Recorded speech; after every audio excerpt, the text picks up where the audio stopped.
Episode 2 Mazree.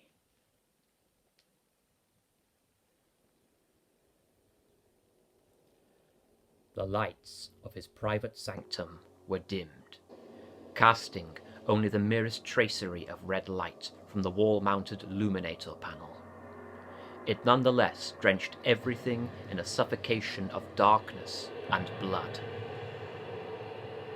Barely illuminating the small oval-shaped chamber of the sanctum, we see it cluttered by stacks of ancient tomes, rolls of yellowed parchment, and disturbed bedding, the sheets of which were unkept and trailed from the high metal mesh bunk to the floor. Off to the side of this, partially hidden behind this dirty hanging drapery, was a small dais, upon which rested a small sealed green metallic storage crate with an imperial eagle embossed upon it. Before this, knelt in supplicative meditation, was an older man with a grey beard, wearing shabby brown robes, the ruddy light making him appear to be clad in gall. His old eyes were tightly shut, and he muttered under his breath a litany of subservience and devotion to the immortal protector of mankind. In his mind, he grappled with himself, his prayers providing him with the focus and resolve to banish the voices that had come to him from outside since he had become old enough to comprehend them. They were always the same, and simultaneously always unique. They offered him hidden truths and secrets long lost. They offered him power and strength so that he could live his life as very few men dared to. They even offered him pleasures beyond his imagination to conceive, the love and adoration of perfect female forms, whose eyes burnt with promise like stars in a night sky. And they offered his failing, aging body immortality with a vigour that had long since been lost to him. All the voices asked of him was that he say yes, and it could all be his. As he finished his litany, he felt it again, the light at his back, driving back the voices, allowing his own thoughts to return to him. A warm, guiding hand resting on his shoulder and gently leading him through the darkness, the home of the voices, and out the other side into material consciousness once more. It was a wonderful thing, like being shepherded by the warm sun itself. But he knew better than to look back into the face of that sun, for he would surely burn. He loved the light. It felt like a father that would never abandon him, as his own had done. But he loved the voices too for the things they revealed to him, the possibilities they teased him with. If it were not for the light, he would have been lost to the darkness from the very hour of his birth nearly a century ago. For he was a Psyker, a freak of nature, cursed to be sensitive to the touch of the immaterium, the warp. His parents had tried to hide his gifts from the world because they feared that there were those that might harm him or take him away. But the subterfuge had been impossible. His gifts were far too pronounced to be concealed, and at the age of 8, he had been revealed for what he was. And his father had been the first to denounce him as a monster when the people of his home had gathered into a mob. They would surely have beaten him to death before his parents' eyes, had not the adept of the Scholastica Psyker and the armoured giants with the glowing red eyes come to take him away from the high world of his birth. He never did see his true parents again. He had wept for weeks, perhaps months, and was unwilling to speak with anyone, even the voices. until he was introduced to a new father, the Emperor of mankind. Mazree had come to love and fear him almost as much as he feared himself.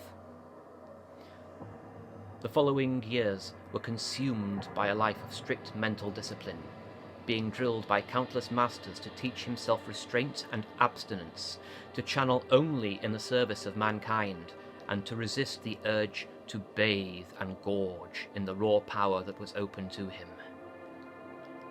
He remembered his first ever lecture. The man as old as he was himself now, but twice as formidable, declaring the terrible truth of his existence and what was yet to come. They will call you mutant. They will call you freak. They will call you abomination. And they will be right, he had told the boy, ice blue eyes piercing into his own. He had begun to cry again, and turned away to hide his boyish tears from his master. But an old, cold hand laced with bronze rings on his fingers clamped down like a vice on his chin and tore his gaze back to meet him. You are damned, boy, as are all that study here. We forfeit our place in humanity by our very abhorrent nature. But the Emperor has need of us, and he will not turn his gaze from you unless you break faith with him. He was subjected to surgery before his age had reached double digits, an installation of safeguarding mechanical implants that would allow him to resist the pull of the darkness in those moments where his faith was not enough, when he needed to silence the voices that came to him. He was taught to use the faith and the science that guided and guarded his soul from the all-consuming damnation he walked the edge of every long day and night of his life. His litany now completed, he slowly got to his feet, grasping the side of the bunk to steady himself. His old knees and back were aching, but it felt good. It reminded him that he was once more grounded in the material realm and not cast adrift in the ether. This place was grounded in rules, and rules had been a comfort to him all his life. It was a reminder of the warm guiding hand at his back. He dressed in his Primaris Psyker uniform slowly, as all old men do. With aging fingers, he fumbled with a couple of the clasps that secured the burnished, sigilled breastplate beneath his brown greatcoat. He then returned to the dais and the green crate resting upon it. Mazree pressed a ring on his left index finger against its chill metal surface.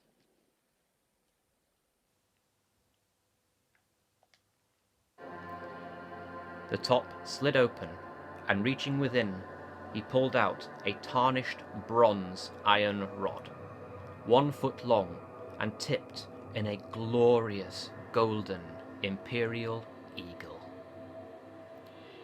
He cradled it in both hands for a moment, as if it were as precious to him as a newborn babe.